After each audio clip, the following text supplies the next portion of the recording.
Good afternoon, everyone. My name is Sharon.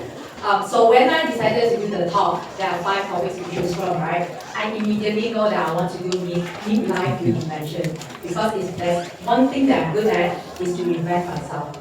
I didn't even start with midlife crisis. I always tell my friends, my students, I had my quarter life crisis in my mid-20s. So look back at my resume. I started with electrical electronics engineering. I get my bachelor degree, first class honor. Yeah. And I know I don't look like an engineer, but I did work in an industry for years until my quarter life crisis happened, and I switched side. All the left side, the technical engineering side, I switched to the right side, the right brain. I was in creative fashion industry.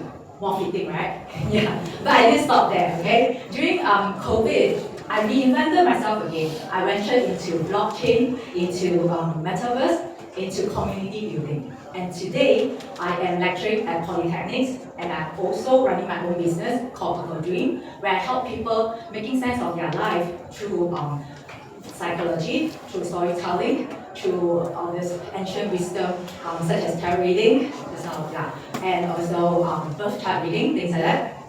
So throughout all this transformation or reinvention, I don't feel like I was starting over. Okay, I feel like I was growing. I was curious. I loved learning, and I wasn't afraid of change. So I thought to myself that I got this. I got this reinventing myself pretty well, right? Until life decided to reinvent me. So it didn't happen overnight. I didn't choose it. It happened so slowly, so gradually. I didn't even almost didn't even notice it. So it might start with a few compromises. I stay quiet when I should have spoken up. I make myself smaller to keep peace, to make the others feel bigger. I see a few nods, okay? So I believe some of you understand the feeling where we were so busy trying to survive and we forgot and we didn't realize that we start disappearing. Yeah, so for me, it didn't happen over one dramatic single event.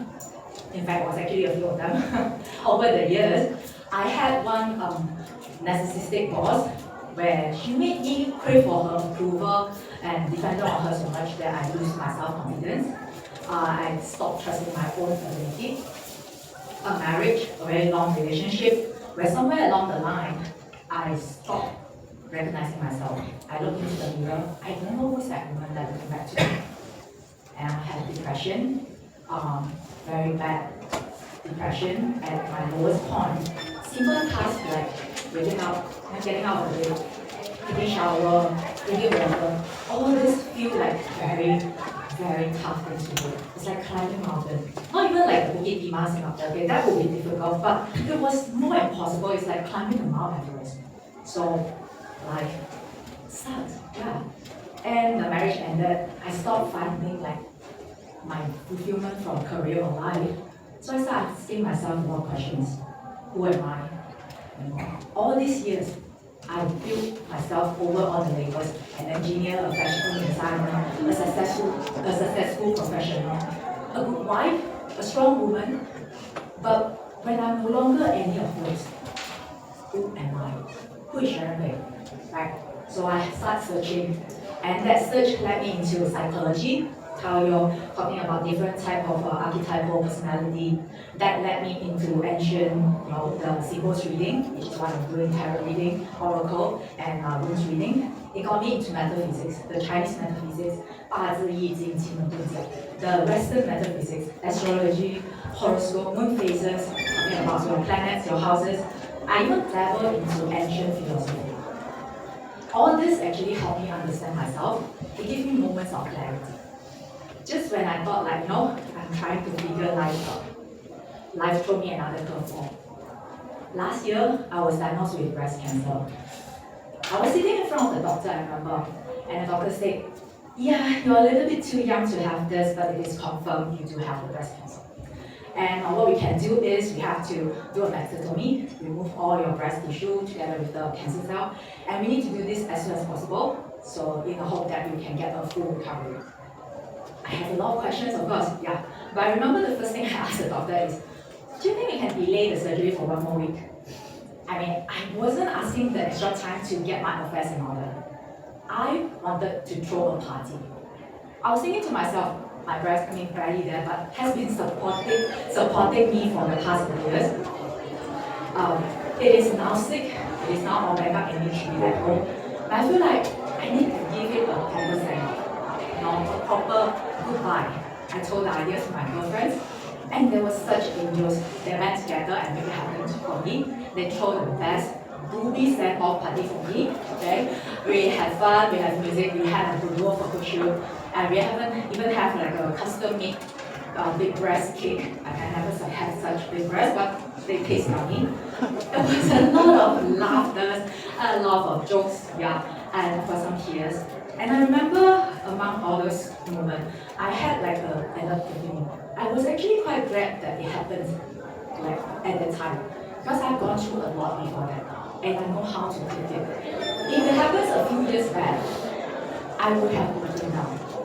Not because of the cancer itself, because at that moment, like the earlier me, the old me, would have meltdown, would have spiral, would have think that the life is against me. But after I've gone through all the other stuff, all the searching and things like that, I have a realization. I understand that, when life throws you hardship, when life tries to, put you through things, it's not a punishment. It's not that life has abandoned you. But it is because life is trying to help, right? Life is trying to prepare you to become the better, the stronger, the newer version of you that you might not have been otherwise. So today, I help people, see these patterns in their life because the meaning that you put into your own stories change how you live your next chapter. Cancer can be depressing, cancer can be painful, a lot of crying. I mean, don't get me wrong, I still go through all that. Yeah. But among all those, I still remember to celebrate, to appreciate, right? To remind myself that I need to seize the moment.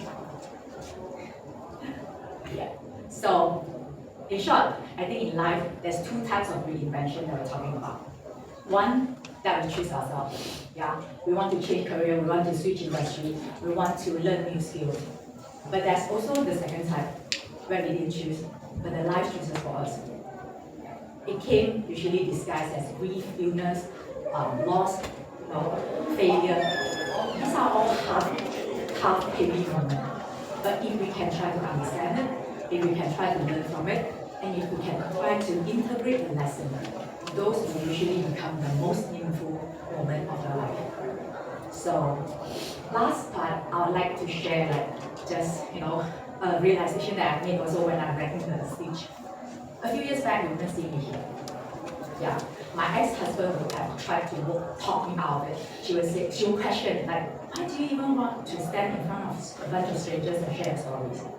And my old boss, she would encourage me to get on stage, but somehow she would make it all about her and she would take all the credit of it. And the old me, the old Sharon, oh my god, that poor girl, she would try so hard to talk herself out of it. She's convinced that she's not good enough, she's not ready enough, she's not interesting enough, not qualified enough, just never enough. But today, I've been standing here for the past 10 minutes sharing, with you my stories. Even though I am still imperfect, yeah, I'm still learning, and I am still reinventing myself every day. So, ladies and gentlemen, that's the story that I want to share with you. The life I didn't choose became the life that I needed. Thank you so much.